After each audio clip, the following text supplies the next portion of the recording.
Anamika. Chapter 24। Yashwant ने आखिरी message पढ़ा। Good bye Yashwant. अब मेरी जिंदगी मतलब यशना की जिंदगी में यशवंत का कोई नामो निशान नहीं होगा। चाहे ये नंबर तुम्हारा हो या ना हो, इससे मुझे कोई फर्क नहीं पड़ेगा। अगर तुमने मेरे सामने आने की कोशिश भी की या मुझसे बात करने की कोशिश की तो मैं क्या करूंगी मुझे भी पता नहीं है। और हाँ, मैंने सुना है कि तुम किसी से शादी कर रहे हो। तुम्हें और उस लड़की को all the best and good bye.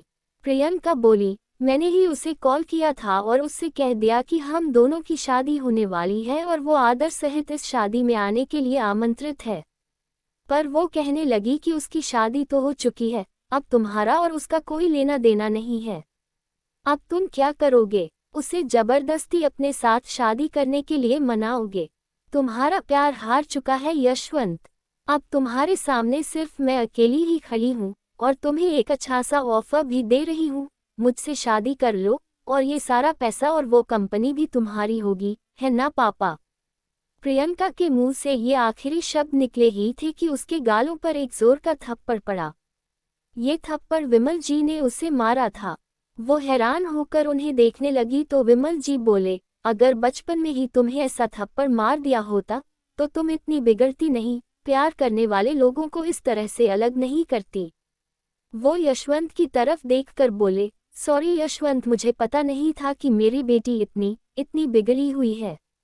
मुझे लगा कि वो तुमसे प्यार करती है तो मन में एक उम्मीद थी कि तुम उसे बदल दोगे, लेकिन इसने तुम्हारे साथ जो किया है उसकी भरपाई मैं नहीं कर सकूंगा। मुझे माफ कर दो। उन्होंने एक गहरी सांस ली और कहा, इस सगाई को तुम कैंसिल कर सकते हो और शादी भी। तुम सबको इसकी सच्चाई के बारे में भी बता सकते हो, मैं तुम्हें नहीं रोकूंगा। यशवंत के कानों में तो उनके बातें जा ही नहीं रहे थे। जब प्रियंका ने यशना की शादी के बारे में बताया तो उसका सारा दिमाग सुन्न पड़ गया। उसके दिल में एक टीस सी उठी। उसे ऐसा लग रहा था जैसे उसके आगे कुछ है ही नहीं, उसकी पूरी जिंदगी खत्म हो गई है। सच सुनने के बाद यशवंत बेसुध होकर विमल जी के घर से निकल गया और अपने घर जाकर पहुंचा। उसको इस तरह गुमसुम देखकर कोमल जी और राजकुमार जी उसके पास आए। कोमल जी जल्दी से उसे पकड़ते हुए पूछी, यशवंत क्या हुआ बेटा? तुम्हारी तबीयत तो ठीक है ना? यशवंत ने कुछ नहीं कहा, बस एक जगह बैठ गया और जो भी प्रियंका ने कहा उसी के बारे में सोच रहा था। उसके दिल और दिमाग में यशना और उसके चिट्ठियों में की गई बातें वही घूम रही थी। राजकुमार जी पूछे, यशवंत बेटा क्या हुआ है? कुछ तो बोलो। कोमल जी बोली, राज जी मुझे बहुत डर लग रहा है। इसे क्या हुआ है? ऐसे गुमसुम क्यों है? हमसे बात क्यों नहीं कर रहा? राजकुमार जी बोले, कोमल शांत हो जाओ, 1 मिनट मुझे बात करने दो। वो यशवंत के पास बैठे और उससे पूछने लगे, क्या हुआ यशवंत? कुछ हुआ है क्या? तुम तो मॉल गए थे ना, तो इतनी देर कैसे हो गई बेटा? यशवंत बोला, मैंने अपनी यशना को धोखा दिया है पापा। राजकुमार जी और कोमल जी कहने लगे, ये क्या बकवास कर रहे हो यशवंत? यशवंत बोला, पापा मैंने उसके भरोसे को तोड़ दिया है। कोमल जी पूछी, यशवंत तुम क्या कह रहे हो? क्या हुआ है तुम्हें? यशवंत बोला, माँ वो लड़की जिससे मेरी शादी होने वाली है, कल मेरी सगाई होने वाली थी, वो यशना नहीं है माँ, वो एक धोखेबाज है। राजकुमार जी और कोमल जी हैरान हो गए और पूछा, क्या? यशवंत ने उन्हें सारी सच्चाई बता दिया। सब कुछ सुनने के बाद वो दोनों भी हैरान रह गए और जब उन्होंने ये सुना कि यशना की शादी हो गई है तो उन्हें यशवंत के लिए बहुत दुख होने लगा। उन्हें समझ में नहीं आ रहा है कि अब क्या कहकर यशवंत को संभाले। यशवंत बेसुध होकर अपने कमरे में चला गया और बेड से टीककर जमीन पर बैठ गया। उसने अपना फोन निकाला और यशना के सारे मैसेज पढ़ने शुरू कर दिया। यशना के एक एक मैसेज पर वो खुद को और भी ज्यादा कोसने लगा। यशवंत खुद से, मैं इतना बेवकूफ कैसे हो सकता हूँ? यशना, मैं तुम्हें कैसे पहचान नहीं पाया? ये मैंने क्या कर दिया? हम दोनों के बीच किसी तीसरे को ला दिया है मैंने, दूर कर दिया है तुम्हें खुद से। यशवंत कुछ सोचकर किसी को फोन लगा दिया।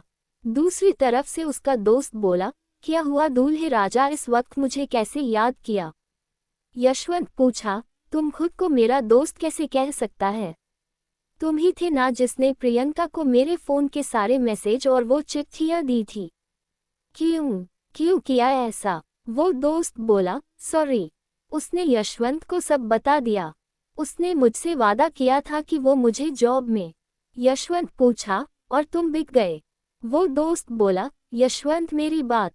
यशवंत बिना उसकी बात सुने फ़ोन रख दिया। वो अपने कमरे में बैठकर खुद को ही कोसता रहा। धीरे धीरे वक्त बीतता गया।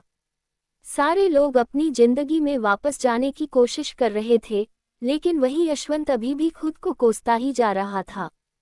उसने अपनी नौकरी से इस्तीफा भी दे दिया था। वो अब उस ऑफिस में जाना भी नहीं चाहता था।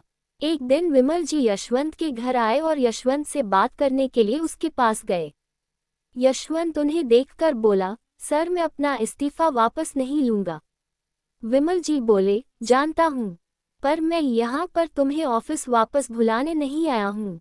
सबसे पहले तो मैं अपनी बेटी की तरफ से तुमसे माफ़ी मांगना चाहता हूँ। यशवंत बोला, इसमें आपकी कोई गलती नहीं है सर। विमल जी बोले, गलती है यशवंत, मैंने अपनी बेटी को बहुत गलत सीख दी है। उसे पैसों का घमंड चढ़ गया है, इसलिए उसने प्यार जैसे खूबसूरत रिश्ते को एक बिजनेस बना दिया है। यशवंत बोला, मुझे उसके बारे में कुछ भी नहीं सुनना है सर। विमल जी पूछे, लेकिन यशना के बारे में तो सुन सकते हो ना? यशवंत हैरान रह गया। वो विमल जी को देखते हुए पूछा, यशना? विमल जी बोले, हाँ यशना। यशवंत बोला, अभी मैं उसके बारे में सोच भी नहीं सकता सर। उसकी शादी हो गई है, वो अपनी जिंदगी में आगे बढ़ चुकी है। विमल जी बोले, नहीं यशवंत, यशना की शादी नहीं हुई है। यशवंत पूछा, क्या? ये आपको कैसे पता? विमल जी बोले, अंदर आइए प्लीज। त्रिवेदी जी अंदर आए, आप प्लीज यशवंत को बताएं। यशवंत उन्हें वहां पर देखकर पूछा, अंकल आप? त्रिवेदी जी बोले, हाँ बेटा, ये सही कह रहे हैं, यशना की शादी नहीं हुई है। विमल जी बोले, जो मेरी बेटी ने किया है, उसका प्रायश्चित तो मुझे करना है, इसीलिए मैंने यशना के बारे में पता लगाने की कोशिश की है। मुझे ये पता चला है कि उनका यहाँ पर एक अनाथालय है, तो मैं वहाँ पर गया और इनसे मिला और यशना के बारे में सब कुछ पता लगाया। त्रिवेदी जी बोले, जहाँ तक मुझे पता है, यशना की शादी नहीं हुई है। अगर शादी होती तो बद्रीनाथ सर के वसीयत के हिसाब से ये अनाथालय यशना के नाम पर होती, लेकिन अभी भी ये अनाथालय सर के नाम पर ही है। इसका मतलब उसकी शादी नहीं हुई है। कोमल जी पूछी, आप सच कह रहे हो? त्रिवेदी जी बोले, जी। तो क्या होगा आगे, जानते हैं आने वाले भाग में।